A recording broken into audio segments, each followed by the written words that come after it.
Good evening, everybody.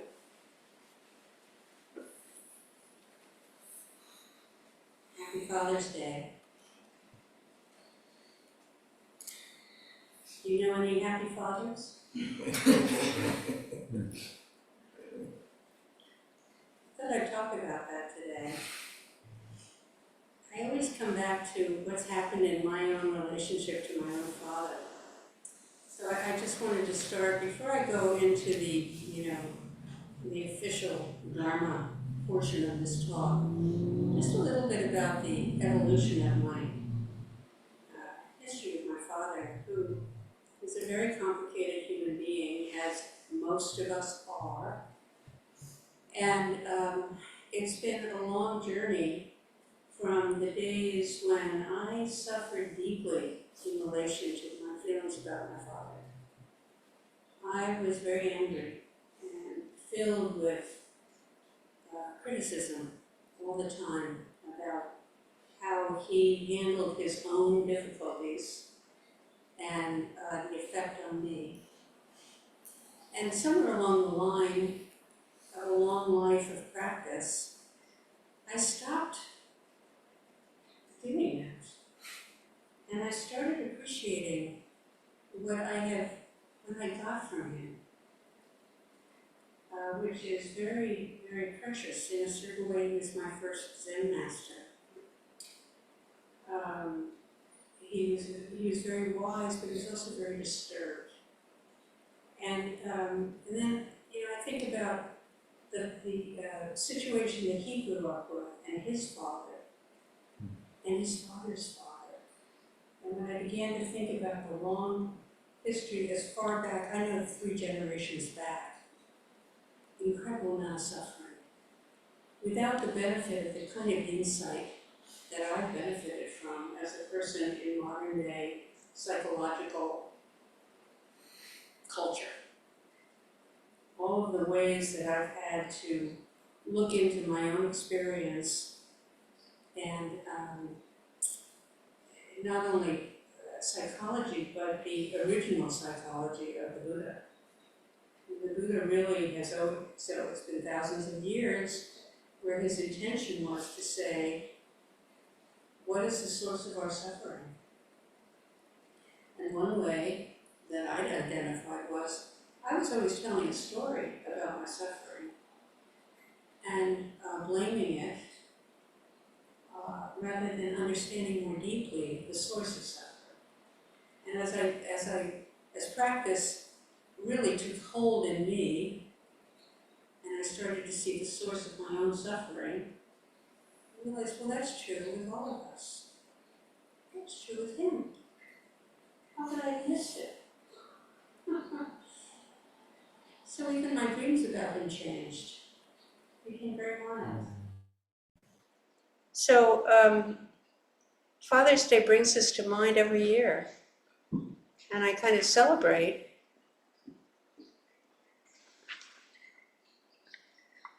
the can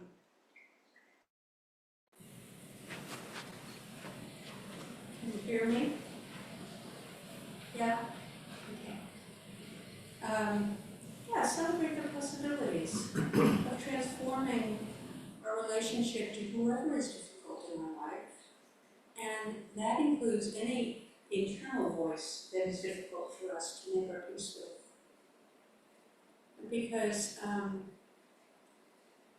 that's where the liberation lies, is in being able to liberate ourselves in relation to the voices that have plagued us, whether they're internal or external, whether they've been inspired in us by members of our family, various difficult members in the family, or friends, or whatever.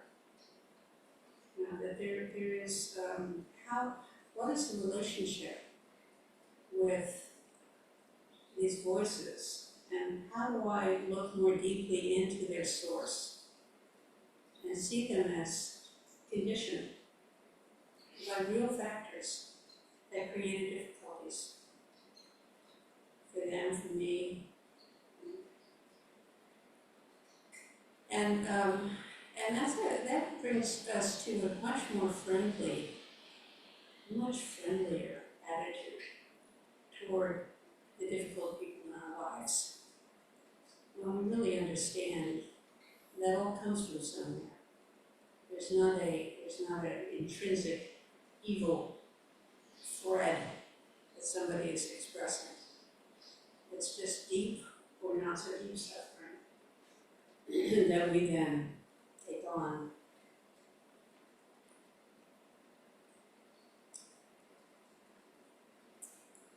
So happy Father's Day, happy Liberation Day.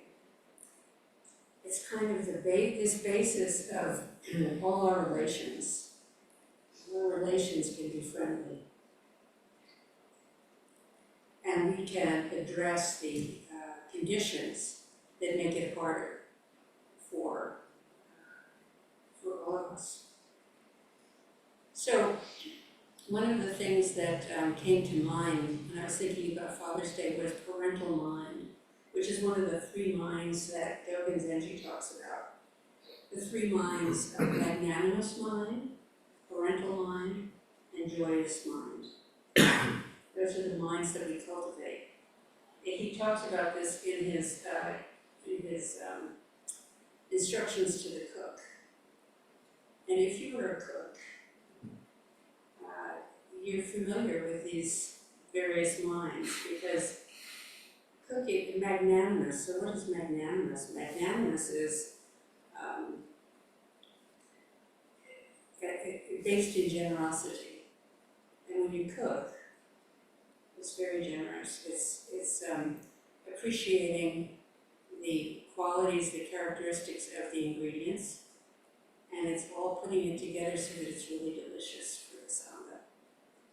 And actually, Takabayashi Genki Roshi, and we have a picture of him on our altar out there. He was once dancing around the kitchen. He was so full of joy. And he said, I love cooking for the sangha. It's one of my great joys. And anything he made was completely delicious. And that reminds me of my grandmother. Very, very simple woman, a peasant, never learned to speak English until she was like 70. And she loved to cook, and anything she cooked was delicious. And it was because she loved to do it. It was something, really. So that's magnanimous mind. It's this offering without prejudice. Without prejudice, without a withholding at all. Parental mind, taking great care with whatever the ingredients, whatever the task, whatever the person, no matter how you feel, what your mood is, taking care is parental mind. Dogen says we care for all things as though they were our own eyeballs. Now that's very visceral, that's a really visceral instruction, isn't it? Why would we not take really good care of our eyeballs? And then there's joyful mind, which is infused with tremendous gratitude and appreciation for what is, the remarkableness that our life in all of its characteristics comes into being. Here we are in a zendo together, having had time to cultivate quiet mind, to listen to the rain on the roof, to breathe this breath, to inhale and to exhale, and to be aware that we're doing it. And that is an incredible blessing. To be able to be that simple and that present.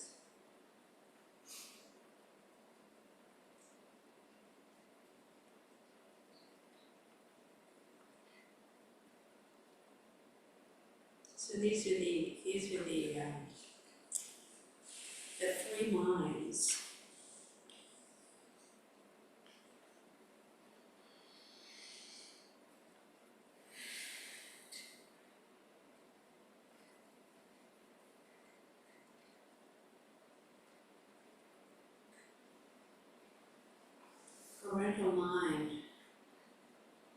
there's something about a parent,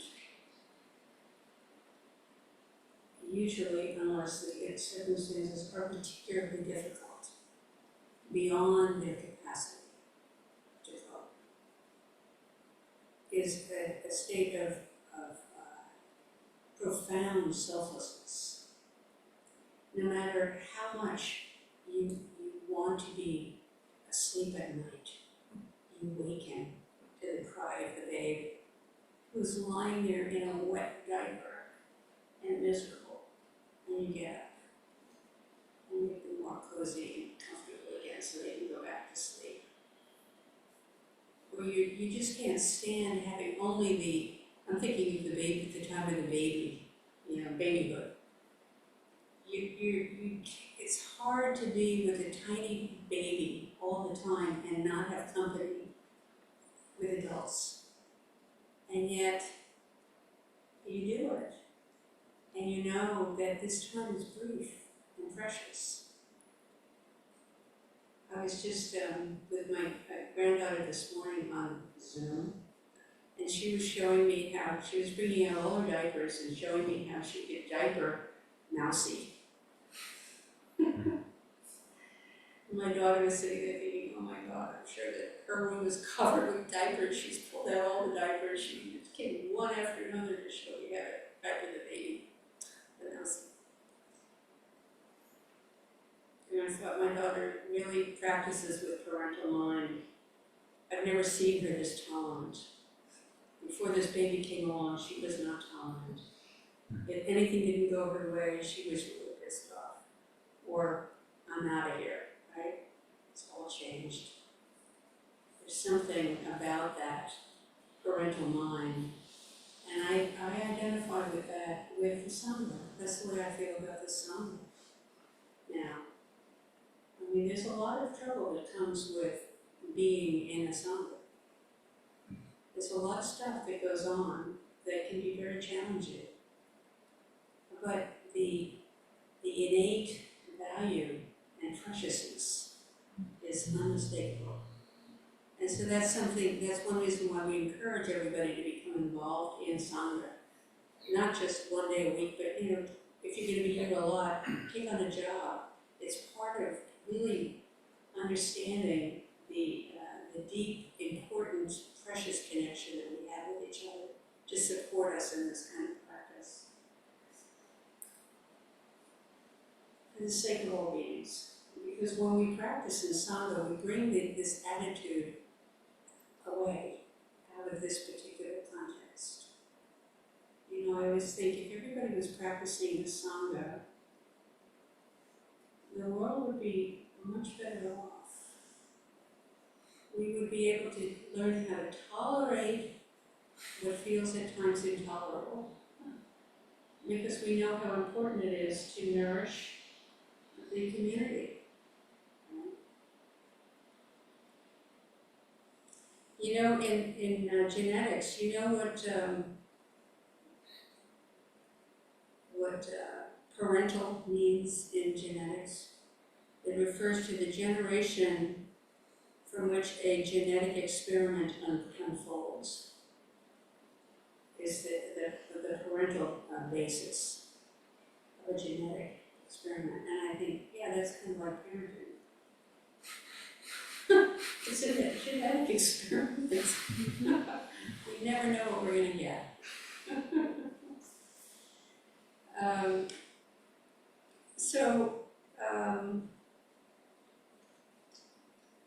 Let's see, is there anything else I wanted to say about this?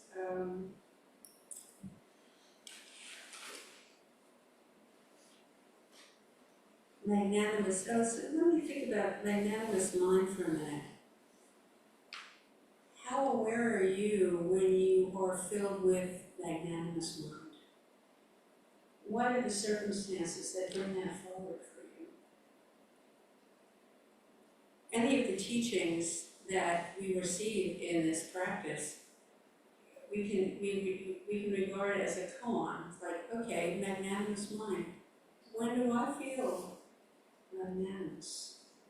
When do I extend myself beyond my usual? when do I feel like just being generous just for its own sake is the way to go? Just being generous for its own sake. And actually, that's a medicine that cures a lot of suffering. If you we talk about the practice of dana, generosity, a spiritual generosity.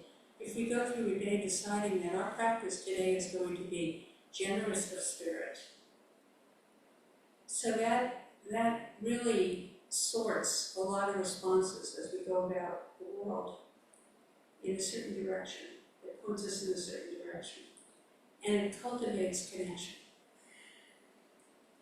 Especially when there's difficulty, where you meet somebody who's very grumpy, cold,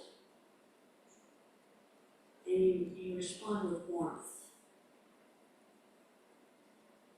Not a pretend warmth, but a real warmth. Pretend warmth can be like really not a good thing to do. But real warmth.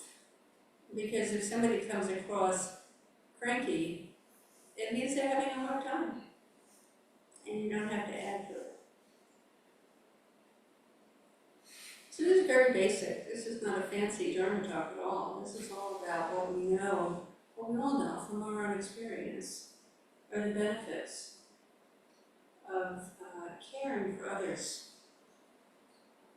Caring for others the way we want to be cared for. And so I wanted to invite anybody to step up with a question or a comment about any of this. What your experience is with magnanimous mind, with joyful mind, with parental mind. Your experience with your father. Yes. Would you further differentiate joyful from magnanimous mind? They seem rather parallel. Magnanimous mind, well, they are not separate, right? I mean, essentially they're not separate. Because when you're magnanimous, there's a joy that is there. When you're parental, there's a joy that underlies the whole thing. So that's what I would say about it. It's just different aspects of coming from a warm and open and extended heart that is all-inclusive.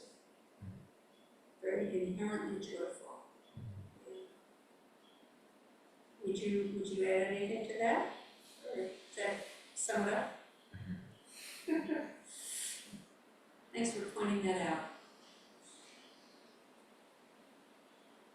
Bradley? Can you talk about the parental mind in reference to addressing unskillful actions, behaviors, and thoughts?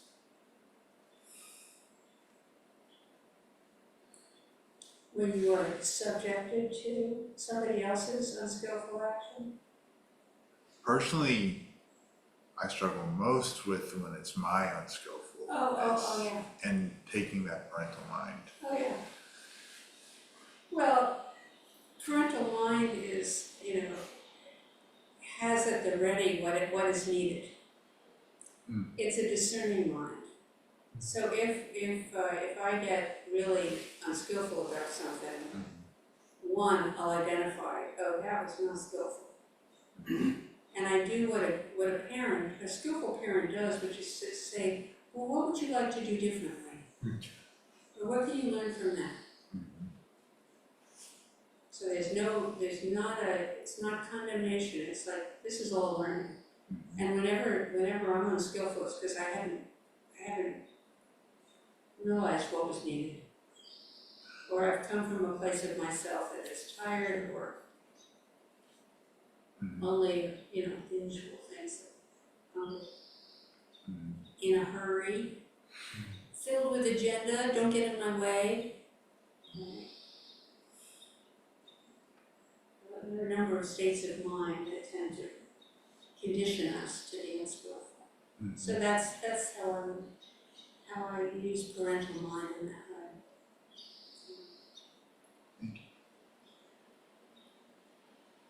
You can see how Zazen is really helpful because we get used to being present to what's going on, so we notice it. Again. You started with the story that you had built around your father, and I've noticed that stories seem to be the language of families, language of choice. What stepped in when the story was no longer the language about your father?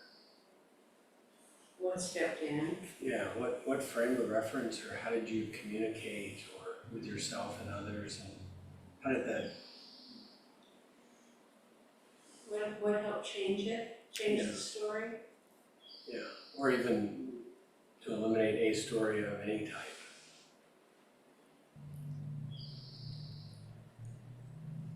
First of all, recognizing that's a story, and that's an old story. And when I tell an old story about suffering, I'm putting myself into a suffering state, and I'm limiting my view. I mean, one of the things about a life of Zen practice is we're opening our view to include things that we ordinarily don't look at if we're completely wound up in the story. So if I was involved in a story about, a blame story, a disappointment story, a grief story, then I couldn't notice the generosity, the clarity, the creativity, the independence. I'm just thinking of my father now. Those were all ways that I started to see him. Yeah. So really, the first step always is recognizing there's a narrative going on here. And it's, so often, you may say this to yourself, and I certainly hear it from others, I'm really stuck. And stuck means there's a narrative going on that is narrow and is not allowing for the flow of life, the healing energies of life. So recognizing that. Does that address what you're asking about? What else would you say about that, Megan?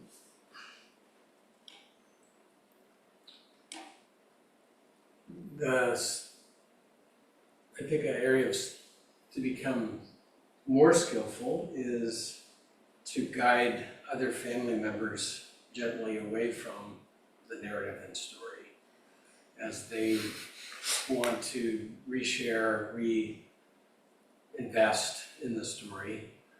And I find myself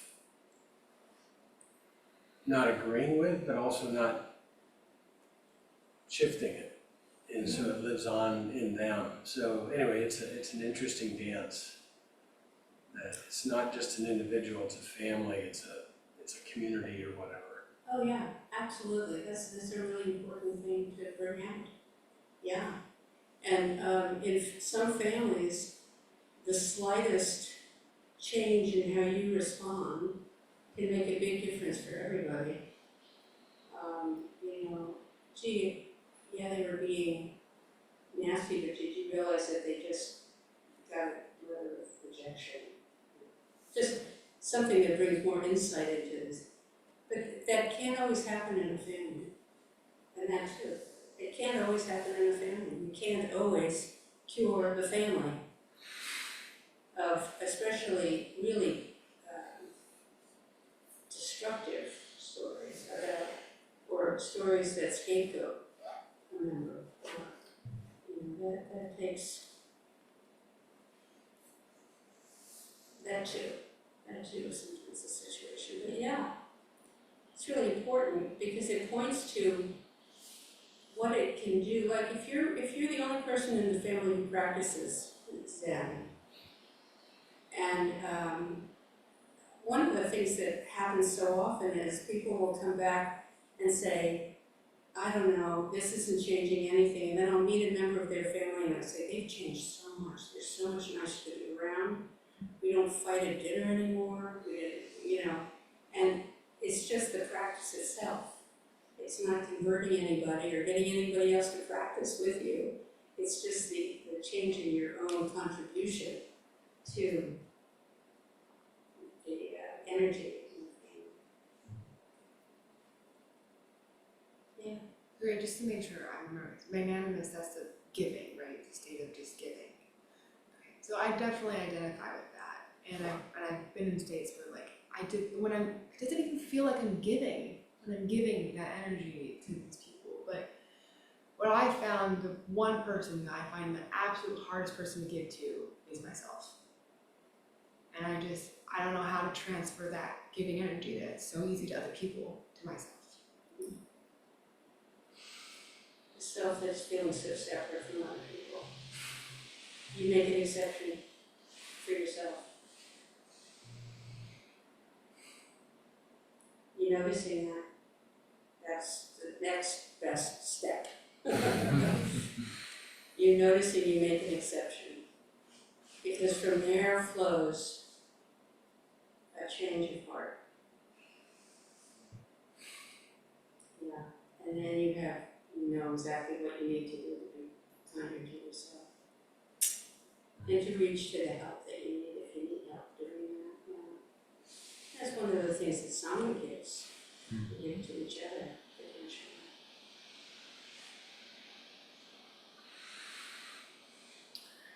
Magnanimous is a word that I'm just beginning to have a relationship with. Who comes to mind for you when you think of the word magnanimous? Oh gosh. You. That was a setup. That's what you're I can name a lot of people in the Sangha who I would apply that to, but immediately, who first came to my mind, of course, is the Dalai Lama. Somebody who was with him traveling tells the story of being in Peru in this little town, and he goes to some meeting of the town, the mayor and all of that, and they go, there you are, and he hugs them, and he knows them, they know him, and he knows their name, I mean, that's what he's like. He goes, if you've ever been around the Dalai Lama, has anybody here ever been around the Dalai Lama? But he's just like that. He's so personable, and hello, how are you, and just loving and open. That's it. But that's a great question. Who do you think of when you think of magnanimous? Well, this is a funny story. I actually, for some reason, I was watching Fixer Upper and I was thinking Joanna Gaines, but I don't know why I thought that. I don't really think she is, personally. But she's just a TV personality. And what about her seems magnanimous to you? I think it was maybe because there is some relationship to this parental mind that she has. Does she teach people how to do stuff? She fixes up homes and then resells them. It's like the show basically. But I don't know. I just thought she had something very motherly quality.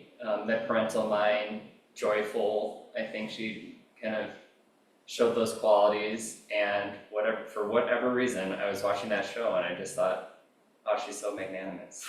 And I don't know why I thought that. That's very curious. You did. It's a feeling you get. I mean, that's part of it. It's a feeling. It's a feeling you get. Yeah. One more? Yeah? Zane? I will be returning home in less than 2 weeks to live with my family, and I've taken on my practice and grown so much in the 5 years that I've been away from my family home.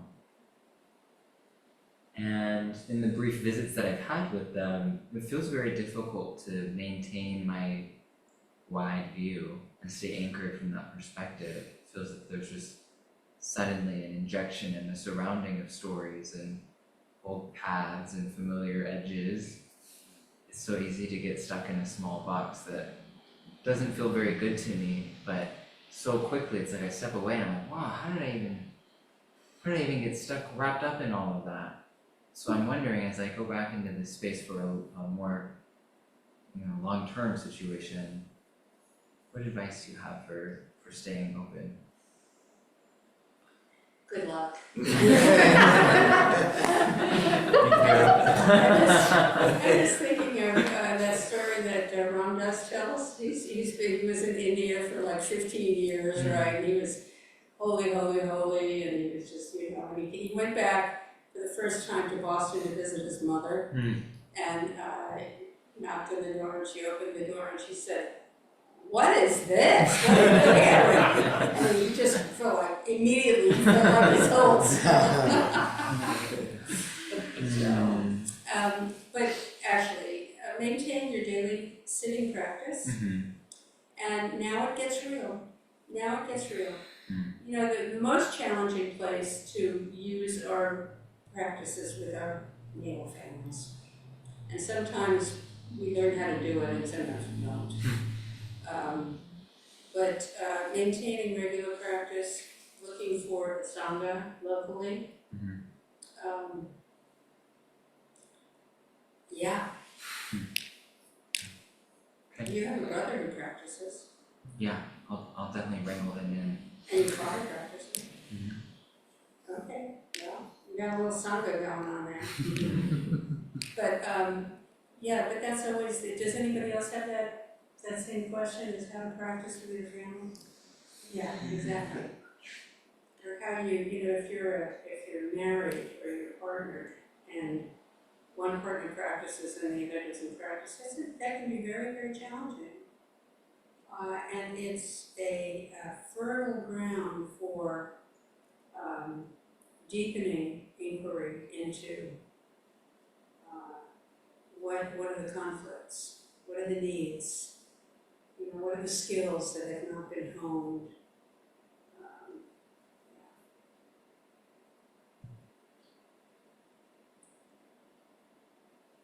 Metta practice. Metta. You won't be around for the metta retreat, unfortunately. You're going to be in Peru, right? You're in Peru. Yeah, but loving kindness practice is very helpful, not just with family, but with work, with any relationship that's particularly stressful, is to be able to offer loving kindness before you begin your meditation. It transforms your own energy in relation to that person, or in relation to that aspect of yourself that you really struggle with.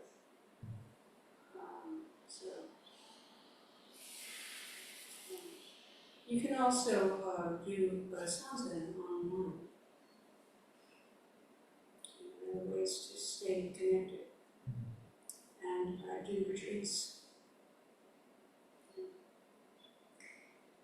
Well, thank you, everyone. I really appreciate your company in all of this inquiry, and I hope that there's something in all of this that is usable, inspiring, supportive.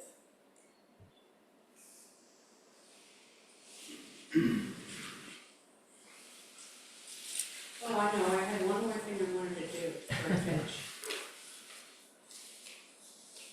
I want to read you something.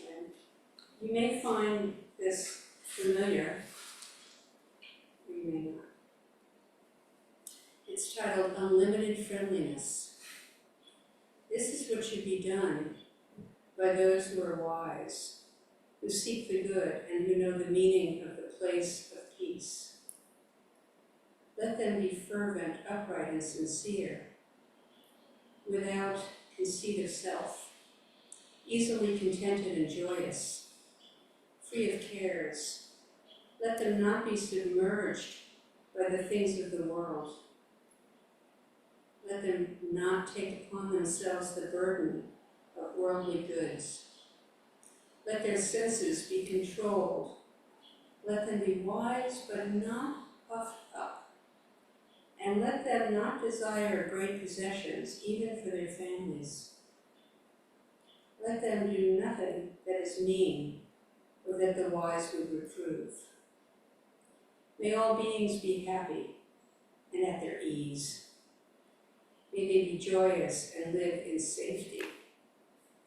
All beings, whether weak or strong, omitting none, in high, middle, or low realms of existence, small or great, visible or invisible, near or far away, born or to be born, may all beings be happy and at their ease. Let none deceive another, or despise any being in any state. Let none by anger or ill will wish harm to another.